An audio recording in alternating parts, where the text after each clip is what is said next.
It's your boy Ask Why Walker. Back at it with some more dork shit. I'm using my phone for this. I'm gonna cut my computer on. I finished most of the videos I was editing. So yeah, I got two controllers right now. Hold up, let me switch the camera. I got two controllers that I'm doing. This is the blue one. Now this is a BDM-040. I already know I knew before I opened up the board because I used the DualShock GUI. So, and look, the haptic feedback shit is different. It's 4 wires you gotta solder instead of just 2. So yeah, I took pictures of the 2 new colors, the yellow and the green. I know where the black and red go, but it's the yellow and the green. You got to make sure you resolder them back in the right spot. So I'm about to put my mark on the board. So just in case anybody try to open it up and do some flim flam, we ain't having that. I'm about to Hall-Effect them, and then this one, this blue one, and this white one that's in pretty good cosmetic condition. I'm just going to reuse these shells instead of spending more money to buy custom shells. I'm going to reuse these shells. I'm going to wipe them down, of course, clean them off a little something. Then I'm going to install Hall-Effect to both of them and maximum capacity battery, which is 7,200 mAh. And these babies are going for $100. So yeah, and actually this is going to be my last 4 Hall-Effect sticks. I got to get some more. I got to eventually do my personal controller, but my personal controller is a BDM-050, so I'm going to get the Hall-Effects for that, and then I want a custom case. I already seen the case I want to get cuz I'm trying to wait until they come out with the shells for the PS5 Pro. When they come out for the shells, then I'll be like I'll get the controller case I want.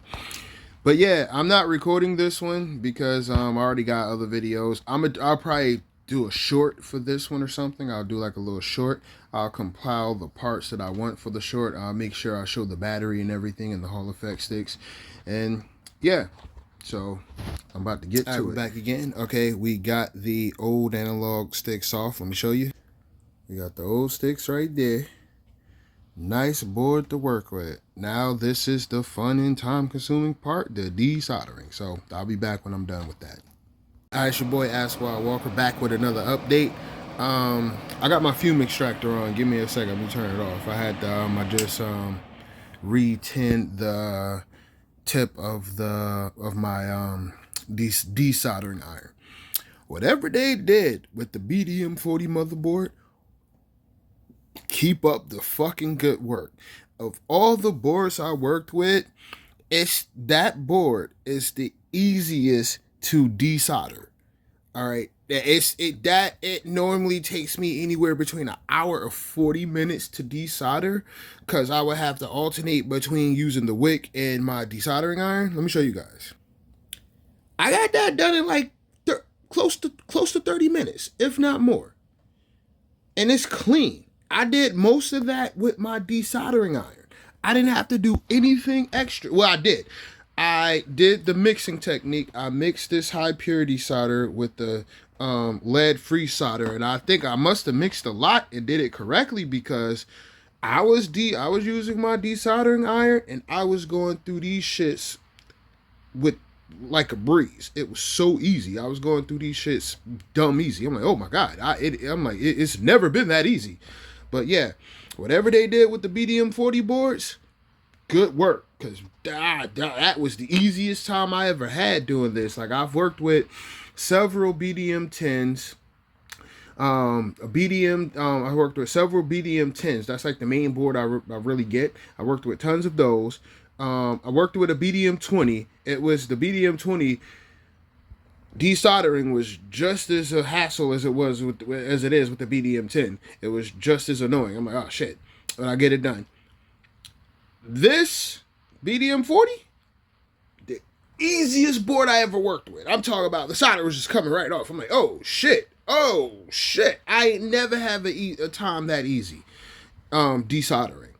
So whoever else out there in the YouTube world does this, the BDM-040 is the easiest board to work with. I didn't have to look at a YouTube video to see that. I just did it. This is a BDM-040. Like, yeah, this is a BDM-40. And this was the easiest board I've ever worked with. This board was a breeze. Desoldering. So, you know, if desoldering was a breeze, then soldering is going to be a breeze. So let me get to that right now. I'm about to add these Hall-Effect sticks. Gonna do a little cleanup. We're gonna put everything back together, and we're gonna calibrate, and we're gonna have this blue controller ready for sale for $100. Peace. It's all come back. Your boy Aswell Walker back with another update. Yeah, the BDM-40, easiest board. For me, I didn't have to use hardly any. I only had to use solder wick for one hole. Just one hole out of, like, how many is this shit? I think it's 14. Hold up. Okay. 1, 2, 3, 4, 5, 6. Okay, 4, 5, 6, 7, 8, 9, 10, 11, 12. Damn! It's 14 holes per side. I just counted. Hold on, let me show you. It's 14 holes each side.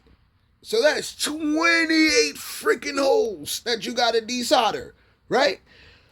The only one that gave me a problem that fuck with the, oh, that's just the top to the tip tenor. All right. The only one that gave me a problem is that one. That one. Just that one. That's the only one I had to use solder wick for.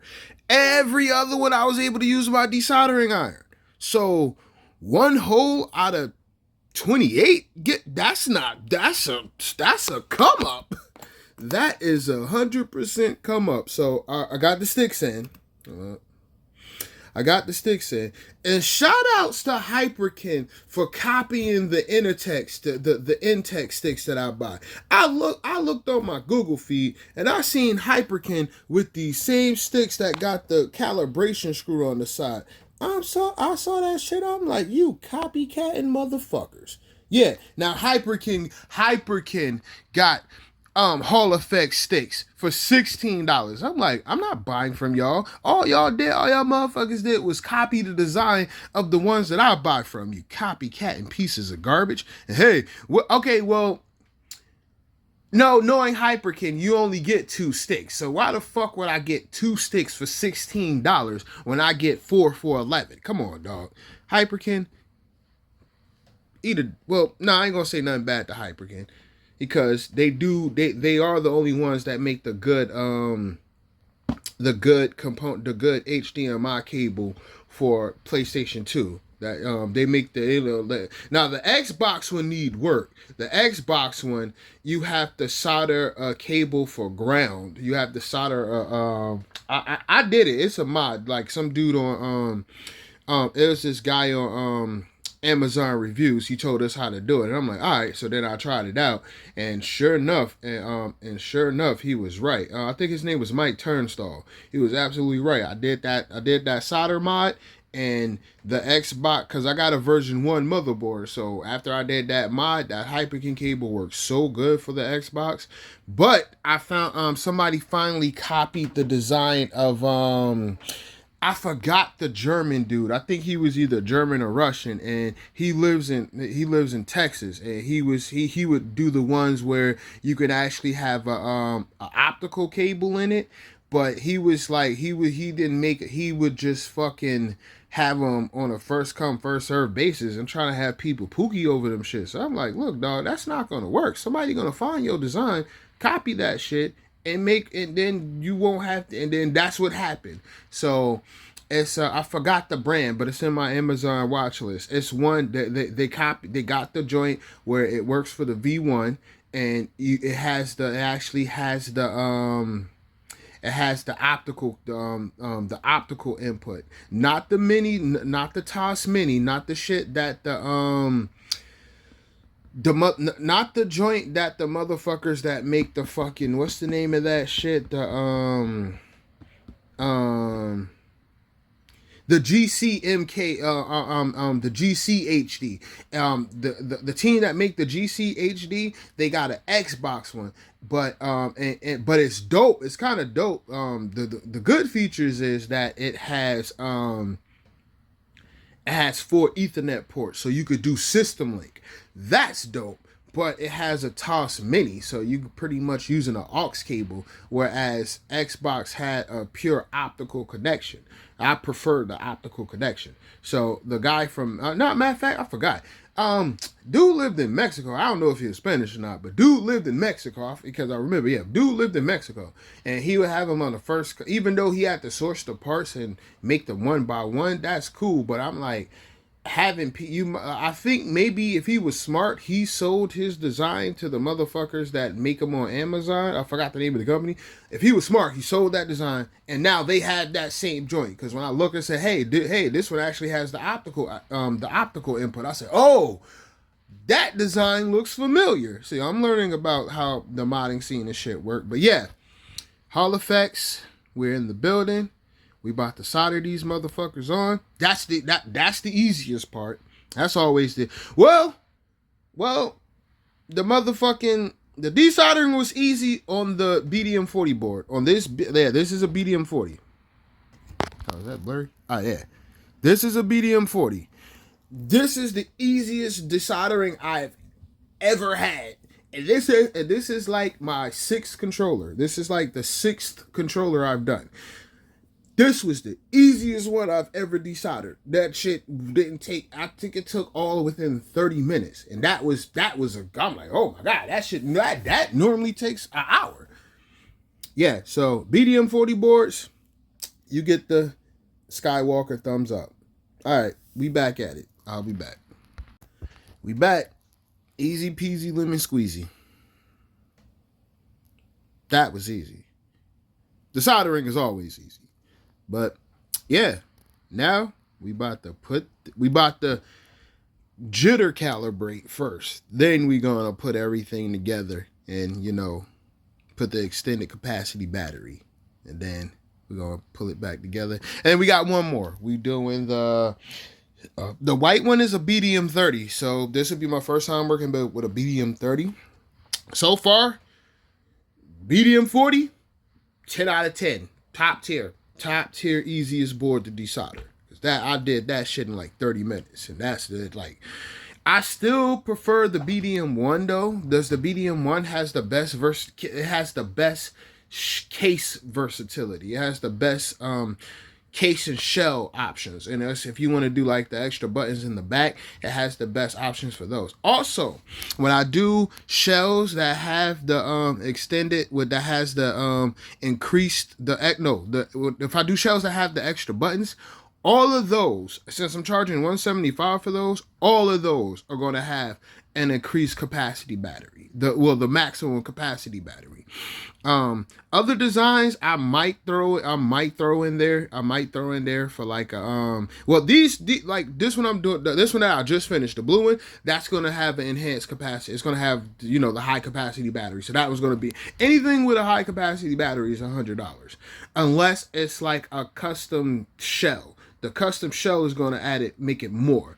But most of the ones that have like the ones with the maximum capacity battery controllers that has the custom shells, those go from like 120 to like 140. And the ones with like the extra buttons in the back, with the extreme rate button kit in the back, those are gonna start at 175. But yeah, easy peasy lemon squeezy. That's all. The soldering is always the easy part. I was just shocked that the desoldering was just as easy. All right, let's get calibrated. I'm not gonna show that because I have a video on my YouTube. I have a video that I'm gonna go back and timestamp. I have a video with that being done already, so I ain't gonna do that again. But I'll come back and let you guys know how. Well, I'm gonna come back and show y'all, you know, the BDM-030. All right. All right, there's a quick video of it almost finished. I'm going to put it in correctly. Yeah, this is a 7200 mAh battery. This is a high capacity battery. I'm about to like flip it over and put it in correctly. But I took a video to show that this is what's in here. And the motherboard, I marked this motherboard in a specific spot. So if I do sell it online, don't try to pull no bullshit. Thank you. And here it is installed. Enhanced capacity battery. It's your boy Ask Why Walker. I'm back again with this BDM-030 board. I was watching one of my favorite streamers stream, so I was taking. I had to eat some food. I needed some remainder. I needed a little more energy to complete this. So the BDM-030 board is basically the BDM-040 board. Did I say that right? Yeah, the BDM-030 board is basically the BDM-040 board. It is so easy to fucking desolder. I think it's because they got I think they put some leaded solder or this cheap solder around the ring of the holes, and the actual solder is in the what's name, because I desoldered this shit so simply. Matter of fact, let me unplug my desoldering iron because I don't need it no more. I'm done. I gotta re-up on Hall-Effect sticks. Good lord, I gotta re-up. I just read up. Oh fuck. Oh, let me not. Give me a second. Let me not electrocute myself. Oh, unplug, motherfucker. Okay. All right, I'm back. All right, yeah. So I just shot out to my desoldering iron. Fuck. Let me clean it real quick. Give it a little clean shine. While there we go. Oh shit. Let me hit my fume extractor. I don't want to breathe this shit. I'm gonna be 40 in a few weeks. I definitely don't want to breathe this shit. Ah, perfect. My bet y'all got the black screen because I got the phone laying flat on my surface where I work at.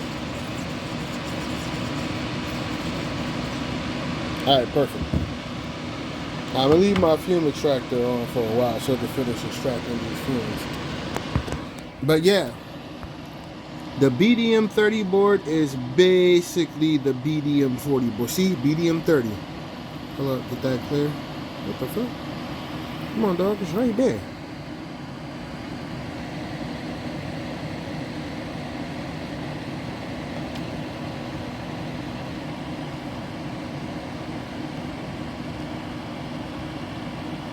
Alright, see? BDM-030. The BDM-030 board is basically the BDM-040. Whatever they got, however Sony did this, it is so easy it is criminal how easy it was to desolder this. So I changed, okay, in terms of versatility and parts and casing and stuff, I still think the BDM-10 is the best. Oh, simply because it's easier to replace those buttons. It's easy to replace the trigger buttons for the BDM-20, but you have to take apart the haptic feedback whole motor, and then you gotta make sure you put that shit together right, or otherwise you're gonna get the click. I know how to troubleshoot against that, but whereas the BDM-10, basically the trigger buttons is like molded onto the housing, and you just pry the button off and you can slide a new button on. That's why I prefer the BDM-10, but BDM-10. But in terms of desoldering, the BDM-30 and 40, and probably the BDM-50 is just as easy. But yeah, I'm just going over how look how clean that was. That was fucking easy. That was like 25 minutes when I actually started desoldering. Well, you know, let me tell you the prep work. Let me tell you guys the prep work. You don't just go in with your desoldering iron. You do the mixing technique. You mix some of this, right?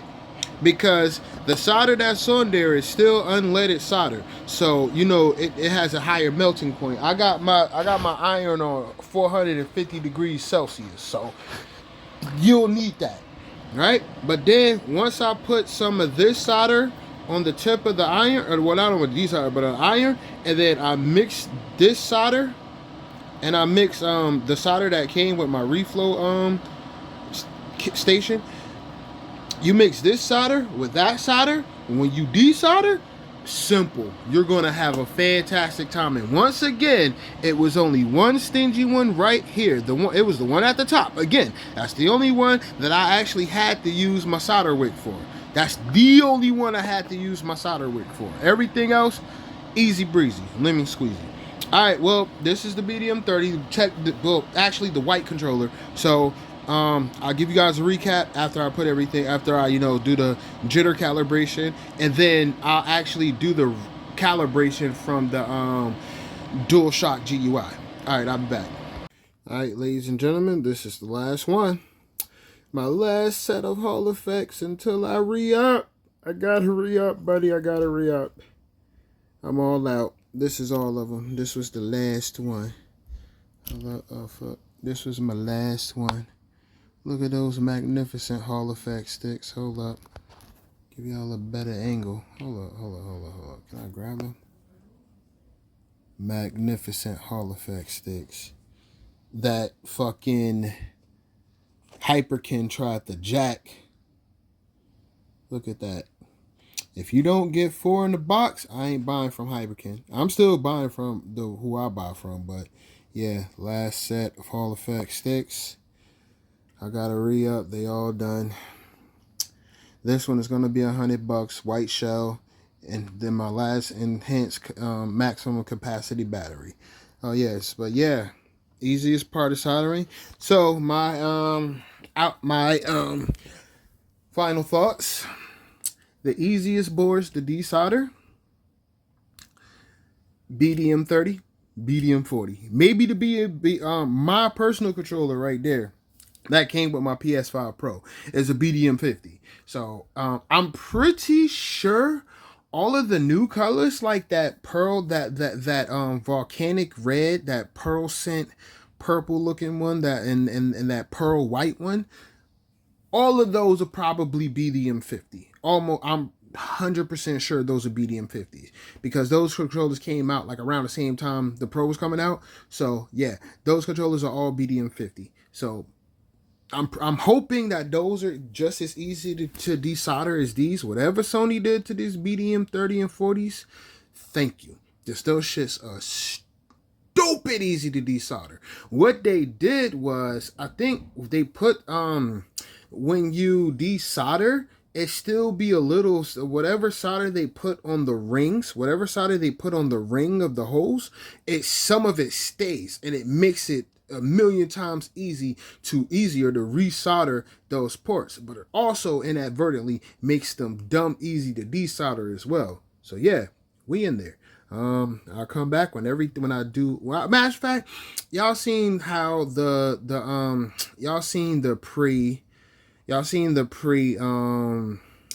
the jitter calibration, so I ain't gonna do that. I'm gonna just come back when I put everything back together, and I'll show you both controllers. All right, I'll be back. All right, my last max capacity battery. I got it in this basic white girl controller. We about to do the digital calibration. I'm not gonna do that off of off of video because I did that last night. I did one yesterday, so you can watch that YouTube video after I timestamp it. Yeah, $100. But put it back together, calibrate it, play some games with it, and get it ready to go. Peace.